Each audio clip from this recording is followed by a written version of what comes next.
ফ্রান্সে থাকা স্বামীর টাকায় বাংলাদেশে বসে নিজের নামে জমি কিনলো রেহান আক্তার রাখি। অনেকেই বলছে যে রেহান আক্তার রাখি নাকি লোভী, ফ্রান্সে থাকা স্বামীর টাকায় নিজের নামে কেন, তার স্বামীর নামে কেন কিনলো না জমি।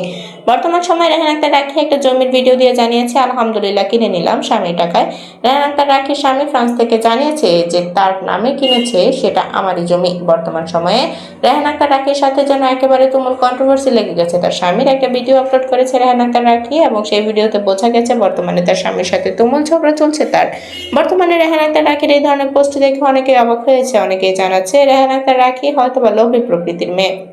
অনেকেই বলছে রেহান আক্তার রাখি তার স্বামীর টাকায় নিজের নামে জমি না কিনে তার স্বামীর নামে কিনলেও পারত। তবে রেহান আক্তার রাখি এখনো পর্যন্ত ক্লিয়ার করেনি কার টাকায় কিনেছে। তবে তার স্বামীকে একটা উত্তেজিত হয়ে ভিডিও আপলোড করতে দেখা গেছে রেহান আক্তার রাখি জমির ভিডিও আপলোড করার পরপরই। তবে অনেকেই বলছে যে রেহান আক্তার রাখি হয়তোবা তার স্বামীর টাকায় কিনেছে, সেই কারণেই তার স্বামী এত উত্তেজিত হয়ে ভিডিও আপলোড করেছে সোশ্যাল মিডিয়ার মাধ্যমে।